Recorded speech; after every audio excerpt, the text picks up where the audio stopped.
สวัสดีจ้าสวัสดีจ้าคดเข่ามาถึงเราด้วยไอ้มีดของ2 ชิ้นจ้าหัวก็มาถึงมื้อนี้แต่ว่าโว้ยเขาไล่สูตรอยู่แต่ว่าสิแกะเบิ่งว่าไอ้มีดส่งอีหยังมาให้ดูกองยาวนี่ก่อนเนาะ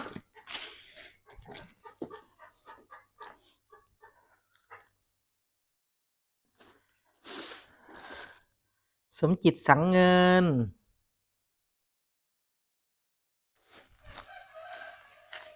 เป็นอย่างนอคือตื่นเต้นเท่านั้นแต่ว่าได้ยินว่าเพิ่นส่งหูฟัง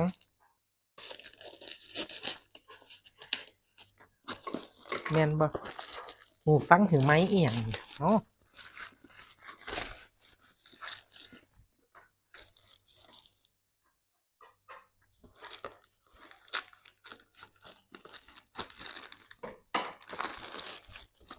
โอ้กองยาวเลย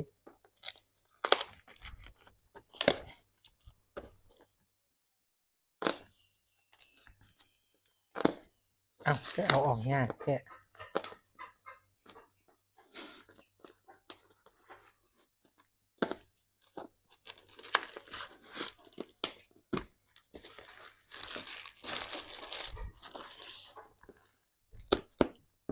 เพราะมันติดกาวติดกาว2 หน้า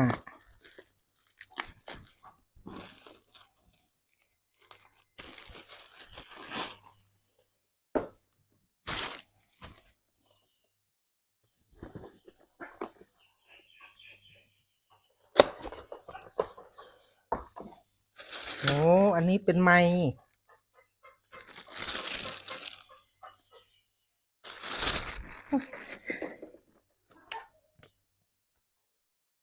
คู่มือภาษาอังกฤษอ่านบ่ได้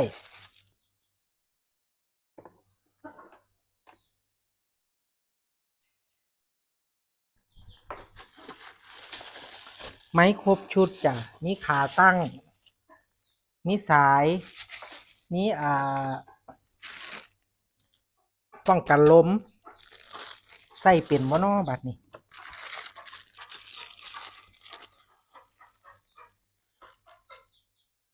อันนี้ที่จับไม้อันนี้ที่ล็อกติดกับ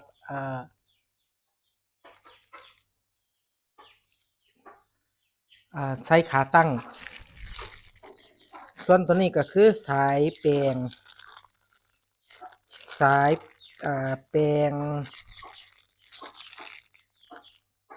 นี่อย่างนี้ล่ะไม้กับหูฟังไทยซีส่วนตัวนี้เป็นไม้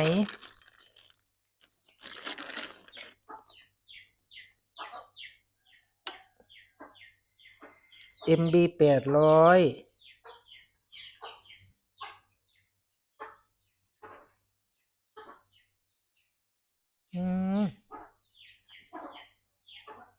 ไม้48 โวลต์คือเพื่อนบ้านติหึ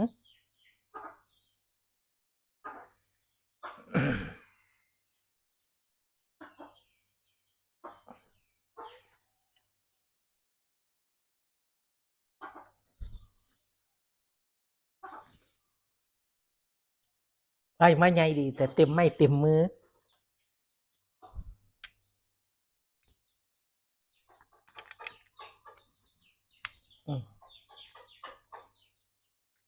โลโล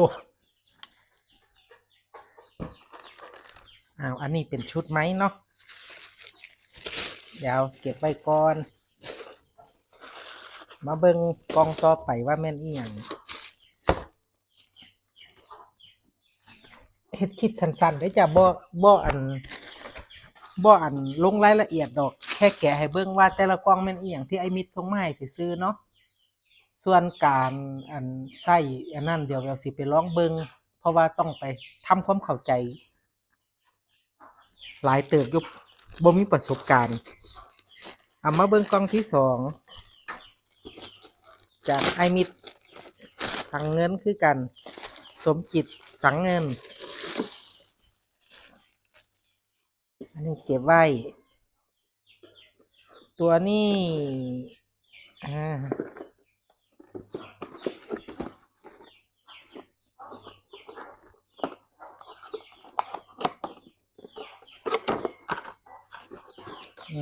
ตัวนี้นะที่เป็นหูฟัง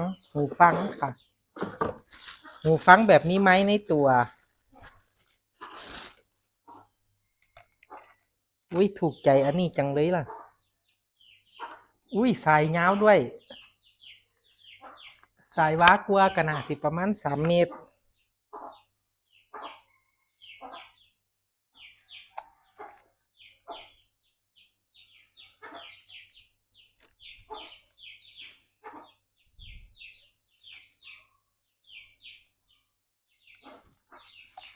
โอ้ย คือนักร้องแท้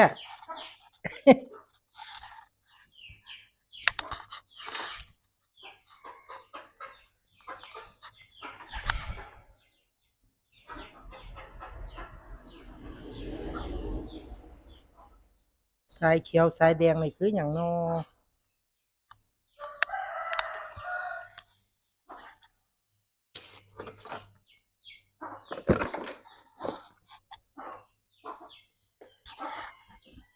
บ่มีคู่มือมาบอก ของเกียร์เกมมิ่ง เกมมิ่ง เกียร์รุ่น G225 Pro Gaming Headset 3.5 บวก USB ปลั๊ก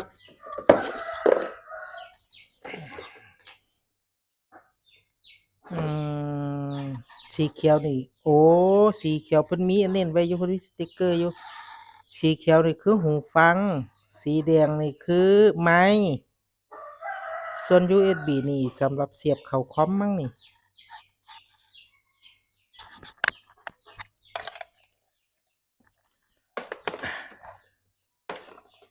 ได้รับแล้วเด้อไอ้มิตรเด้อ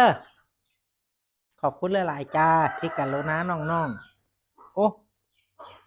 มีวอลลุ่ม ข้างหนึง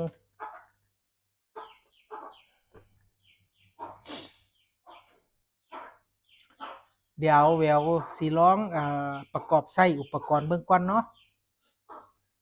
ว่ามันใช้ได้ปกติบ่หรือว่ามีตัวใดชำรุดแบบใด ส่วนขาตั้งไม้หั้นสิยึดใส่อิหยังดีนะ เดี๋ยวก็สิหาวิธีคือว่าล่ะ คลิปนี้ก็ขอบคุณไอ้มิตรหลายๆจ้ะ ที่ส่งของเล่นมาให้แววเล่น มาให้แววได้ ที่ส่งน้ามาให้เนาะ เปรียบก็เสมือนน้านะ ส่งมาเฮาก็ทำมาหากินว่าซั่นเถอะไป ได้หาเงินจากออนไลน์ เพื่อความคมชัดที่มันดีขึ้นของเสียงเนาะ ขอบคุณไอ้มิตรหลายๆเด้อจ้ะเด้อ หลายเลยส่งมาให้นี่ เป็นเงินเท่าใดบุ แต่ก็คิดว่าน่าสิครบแล้วล่ะเนาะในการมาใช้กับซาวการ์ด ครั้งก่อนพู้นก็ส่งซาวการ์ดมาให้แวว เป็นซาวการ์ดอิหยังล่ะ อิหยังบุ อิหยัง CC บุ อันนี้ก็สิมาใช้กับอุปกรณ์ซาวการ์ดของเพิ่น เพราะว่าแววบ่มีไมค์คอนเดนเซอร์ ซาวการ์ดตัวนี้ มันบ่มีหม้องเสียบ มันบ่มีหม้องกดไฟ48โวลต์ติเนาะ น่าจะบ่มีเนาะ เพราะว่ามันบ่เห็นหม้องให้กด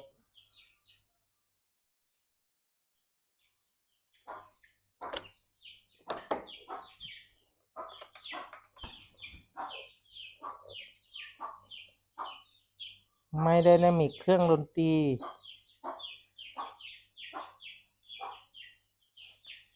แม่นอีหลีอะ ซาวการ์ดตัวที่ไอ้มิตรส่งมาให้นี่บ่มีหม้องกดไฟ48โวลต์ แสดงว่าไม้ตัวนั้น ตัวที่เพิ่งส่งมาให้มันเป็นไม้48โวลต์ มันก็มาใช้กับตัวนี้บ่ได้ติคือไอ้มิตรแม่นบ่ ก็ต้องใช้อ่าหูฟัง ไมค์จากหูฟังเนาะ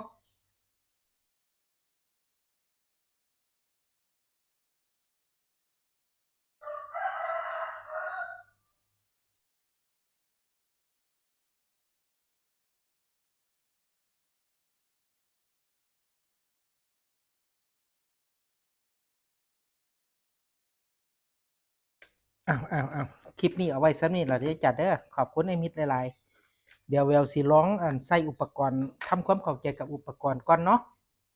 เพื่อคลิปมันบ่ให้มันยาวเกินไปหั้นนะขอบคุณอีกครั้งจ้ะไอ้มิตรได้รับแล้วเด้อจ้าหูฟังนี่ชอบไมค์กิ๊กอยู่เลยเนี่ย